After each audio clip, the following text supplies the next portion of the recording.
Finally America का election खत्म हुआ और डोनाल्ड ट्रंप अमेरिका के 47वें राष्ट्रपति बन गए। हालांकि इससे पहले भी ट्रंप अमेरिका के राष्ट्रपति के तौर पर काम कर चुके हैं, लेकिन इस बार ट्रंप ने सारे रिकॉर्ड तोड़ दिए हैं। ये तो हुई न्यूज, लेकिन अब आते हैं मसाले पर। और मसाला ये है कि इलेक्शन अमेरिका में हुआ, लेकिन चर्चा पूरी दुनिया में चल रही है। सारी कंट्री अपने अपने फॉर्मूले सेट कर रही हैं कि अब क्या होगा, ट्रंप आ गए हैं, अब दुनिया कैसे चलेगी, अरब वर्ल्ड का अब क्या होगा।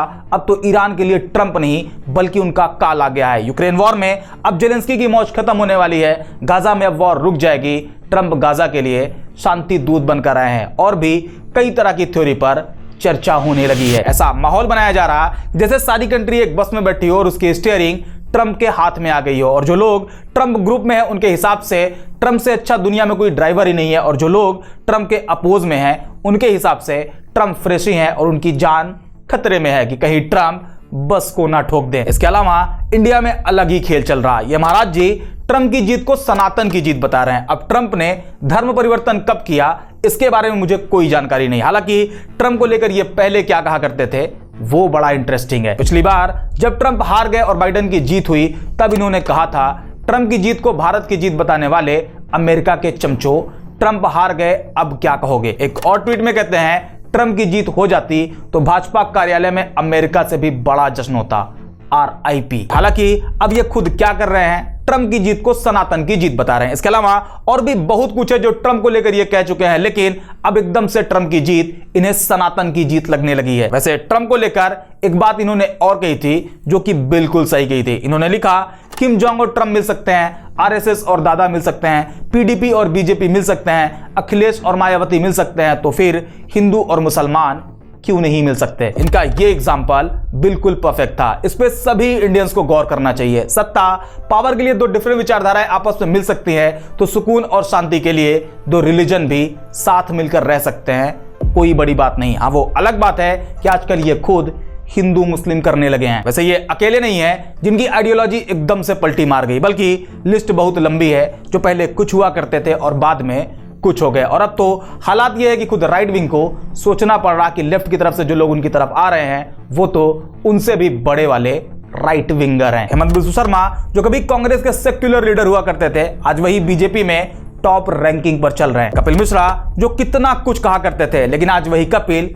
पोस्टर बॉय बने हुए हैं। खैर, ट्रंप की जीत पर वापस आए तो आज उनकी जीत इन्हें सनातन की जीत लग रही। लेकिन अब आपको एक और तस्वीर दिखाते हैं। मान लीजिए अगर ट्रंप हार जाते और कमला हैरिस जीत जाती तो क्या नैरेटिव बनता। उस कंडीशन में ट्वीट आता, भारतीय मूल की महिला अमेरिका जैसे सुपर पावर देश की प्रेसिडेंट बन गई है, और इस बात को इतना प्राउडली बोला जाता मानो अमेरिका अब अपना व्हाइट हाउस इनकी डायरेक्शन पर चलाएगा। और यह बात मैं हवा में नहीं कर रहा, बल्कि आपको याद होगा जब ऋषि सुनक ब्रिटेन के प्रधानमंत्री बने थे तो कुछ इसी तरह के नैरेटिव चल रहे थे। एक ग्रुप खुशी में बिल्कुल गदगद हुआ जा रहा था। इसके अलावा एक और नैरेटिव बनता जिसमें कहा जाता, आज तक किसी महिला में वो दम नहीं था कि वो अमेरिका जैसे सुपर पावर की प्रेसिडेंट बन पाती। अब तक जितनी भी महिला आई सब के सब हार गई, लेकिन कमला हैरिस का ऐसा जलवा है अमेरिका में कि पहली बार कोई महिला, वो भी भारतीय मूल की महिला, अमेरिका की प्रेसिडेंट बनी है। मतलब इनके दोनों हाथ में लड्डू थे, एक ना सही दूसरा तो खा ही लेंगे। वैसे इन लोगों को बिल्कुल भी शर्म नहीं आ रही, खुद को खुद ही राष्ट्रपति का सर्टिफिकेट देते हैं, लेकिन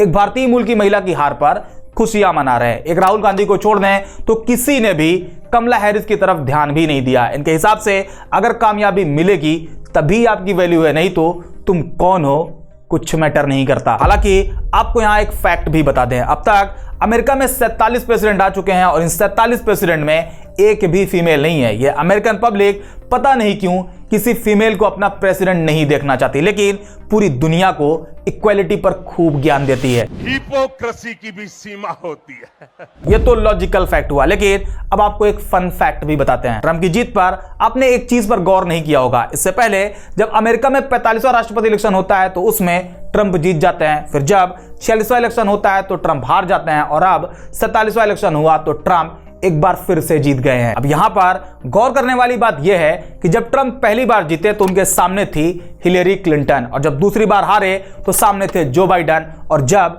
ट्रंप तीसरी बार जीते तो सामने थी कमला हैरिस। मतलब एक बार कोई मेल कैंडिडेट ट्रंप के सामने आया तो वो हार गए, लेकिन दो बार कोई फीमेल कैंडिडेट उनके सामने आई तो वो जीत गए। अब यहां पर क्या माना जाए, ट्रंप का जोर सिर्फ महिलाओं पर चलता है इसलिए जीत गए, या फिर यह माना जाए कि अमेरिका में कोई महिला प्रेसिडेंट नहीं बनती इसलिए ट्रंप जीत गए। मुझे बिल्कुल यकीन है कि यह बात आपके दिमाग में नहीं आई होगी, कमेंट में बताना जरूर। हालांकि अगर आप ये सोच रहे हैं कि चलो नेक्स्ट टाइम देखते हैं कि इस बार ट्रंप के सामने कौन आता है, मेल या फीमेल, और तब ट्रंप जीतेंगे या हारेंगे, तो आप ये भी जान ले कि आप ट्रंप दोबारा इलेक्शन में पार्टिसिपेट नहीं कर सकते हैं। और ऐसा इसलिए क्योंकि अमेरिकन कॉन्स्टिट्यूशन के 22nd अमेंडमेंट के अकॉर्डिंग कोई भी इंसान 2 बार से ज्यादा अमेरिका का प्रेसिडेंट नहीं बन सकता, और ट्रंप अपने दूसरे टेन्योर में इंटर कर चुके हैं। इसलिए ट्रंप के नाम पर यह खुशी भी आखिरी है, और फन फैक्ट में क्रॉस चेक का भी कोई ऑप्शन नहीं है। वैसे अगर इस पे इंडियन मीडिया को देखा जाए तो ट्रंप की जीत से भारत में एक्साइटमेंट इस कदर हाई है कि मीडिया को समझ नहीं आ रहा कि वो क्या क्या करे, उसे समझ नहीं आ रहा कि ऐसा क्या कर दें कि उसकी बात ट्रंप तक पहुंच जाए और ट्रंप ये मान लें कि उनकी जीत से एलॉन मस्क भी उतना खुश नहीं है जिसने खुद ट्रंप के लिए कैंपेनिंग करी है जितना ये खुद खुश हैं, भले ही इन्होंने वोट नहीं दिया है। इनके एक्साइटमेंट का आलम यह है कि मोदी जी के नाम वाले पैरोडी अकाउंट को कोट करके ट्रंप की माला जप रहे हैं। मामला यही खत्म नहीं हुआ, एक्साइटमेंट इतना हावी था कि एक जगह कहा गया कि ट्रंप जब जीते और विक्ट्री स्पीच के लिए आए तो वहां मोदी मोदी के नारे लगने लगे। अब ये सुनने के बाद गर्व तो होना चाहिए, लेकिन फैक्ट चेक वाले फिर आ गए और झूठ का पर्दा खोलकर रख दिया कि मोदी मोदी नहीं बल्कि बॉबी बॉबी के नारे लग रहे थे। इनकी यही हरकत देखकर लगता है कि आखिर ये प्रेस फ्रीडम इंडेक्स में 180 देशों की लिस्ट में 159 नंबर पर क्यों है। इन्हें पता ही नहीं है टीचर की कितनी ही चाट लो, बोर्ड एग्जाम में नंबर तो एग्जामिनर ही देगा, और वहां पर 2 ही चीजें काम आती है, या तो पढ़ाई कर लो या फिर कॉपी में नोट चिपका दो। कोई और तरीका हो तो कमेंट में बता देना, कुछ बेचारों का भला ही हो जाएगा। गजब बेइज्जती है। अब थोड़ी सी रियलिटी भी देखते हैं, ट्रंप के वापस से प्रेसिडेंट बनने पर इंडिया को फायदा क्या है और नुकसान क्या है। पहले बात करते हैं फायदे की। 2017 से लेकर 2021 तक ट्रंप अमेरिका के प्रेसिडेंट रह चुके हैं। उनकी पॉलिसी, उनकी स्टाइल पूरी दुनिया जानती है, और खुद प्राइम मिनिस्टर मोदी के पास ट्रंप के साथ डील करने का अच्छा खासा एक्सपीरियंस भी है। खुद ट्रंप नरेंद्र मोदी को कई बार अपना दोस्त भी बता चुके हैं, हाउडी मोदी और नमस्ते ट्रंप जैसे इवेंट भी हो चुके हैं। खुद इंडिया के प्राइम मिनिस्टर रहते हुए मोदी इंडिया की फॉरेन पॉलिसी को साइडलाइन करते हुए अमेरिका में ट्रंप के लिए अब की बार ट्रंप सरकार का नारा भी लगा चुके हैं। अब की बार ट्रंप सरकार। ऐसे में अगर इसका फायदा नहीं मिलता तो ट्रंप को नमस्ते करने से कुछ हासिल नहीं होगा। डिफेंस सेक्टर की बात करें तो ट्रंप को चाइना का कट्टर दुश्मन माना जाता है। उनके पहले टेन्योर में अमेरिका और चाइना का रिलेशन काफी हद तक टेंशन में आ गए थे, और यह भारत के लिए फायदेमंद है। ये इंडिया और अमेरिका के बीच जो डिफेंस रिलेशन है उसे और मजबूत करेगा, क्योंकि आपने सुना ही होगा दुश्मन का दुश्मन दोस्त तो होता है। इसके अलावा अमेरिका में जब भी रिपब्लिकन सत्ता में आती है तो भारत में ह्यूमन राइट को लेकर अक्सर सवाल खड़े करती है, जबकि ट्रंप ने भारत के अंदर ह्यूमन राइट को लेकर अब तक कुछ भी नहीं कहा है। भारत के लिए यह भी फायदेमंद होगा। एक पॉइंट और है जो इंडिया के लिए अच्छा कहा जा सकता है। ट्रंप के फर्स्ट टेन्योर के टाइम पर जब पुलवामा अटैक हुआ था तो उस टाइम ट्रंप ने इंडिया के सेल्फ डिफेंस का सपोर्ट किया था। अब अगर ट्रंप के फिर से प्रेसिडेंट बनने के बाद इंडिया के लिए इसका नुकसान देखा जाए तो सबसे पहले नंबर पर आता है H1B वीजा। माइग्रेंट्स को लेकर ट्रंप की पॉलिसी इंडिया के लिए काफी मुश्किलें पैदा कर सकती है, क्योंकि इस इलेक्शन में यह ट्रंप का एक अहम मुद्दा रहा है। ट्रंप ने इलीगल माइग्रेंट्स को वापस उनके देश डिपोर्ट करने का वादा किया है। उनका कहना है कि ये लोग अमेरिकन का रोजगार खा रहे हैं, जबकि H1B वीजा लेकर सबसे ज्यादा इंडियन ही अमेरिका में रहते हैं जो वहां के टेक्नोलॉजी सेक्टर में काम करते हैं। ऐसे में अगर ट्रंप इस मुद्दे पर सख्त होते हैं तो अमेरिका में इंडियंस की जॉब अपॉर्चुनिटी काफी हद तक कम हो जाएगी। इसके अलावा ट्रंप ने अमेरिका फर्स्ट पॉलिसी पर भी ध्यान दिया है। अपने पहले टेन्योर में ट्रंप ने इंडिया और चाइना जैसे कई देश के इंपोर्ट पर भारी भरकम टैरिफ लगा दिया था। भारत पर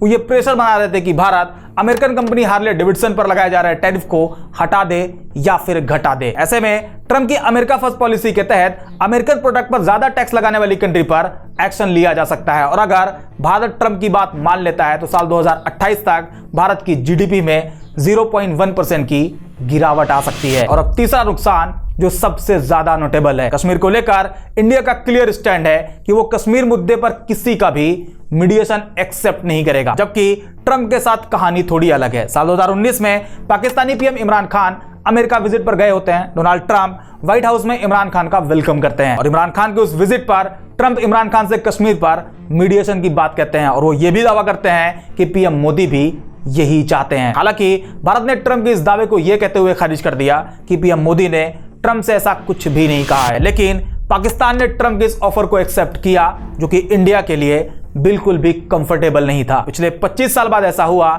जब कोई अमेरिकन प्रेसिडेंट कश्मीर मुद्दे पर मीडिएशन की बात कहता है, जबकि 25 साल पहले बिल क्लिंटन ने कश्मीर का जिक्र किया था। ये कुछ पॉइंट है जहां ट्रंप इंडिया के लिए हानिकारक हो सकते हैं। ऐसे में ट्रंप के नाम का जप करने वाले, ट्रंप की जीत को सनातन की जीत कहने वाले, ट्रंप का नाम लेकर खुशियां मनाने वालों को यह समझना होगा कि ट्रंप और अमेरिका ये किसी का सगा नहीं है। ये तब तक ही तुम्हारे साथ है जब तक उसका अपना फायदा है। जहां अमेरिका का फायदा नहीं, वो ना तो किसी को जानता है और ना ही किसी को पहचानता है। इसलिए खुशी मनाने वालों, थोड़ा सा अक्ल भी इस्तेमाल कर लो। उम्मीद करते हैं ये बात आपको समझ आई होगी। आज के वीडियो में इतना ही। वीडियो पसंद आई हो तो लाइक और शेयर जरूर कर दें। अपने विचार कमेंट में लिखें। बाकी मिलते हैं नेक्स्ट वीडियो में एक और इंटरेस्टिंग टॉपिक के साथ।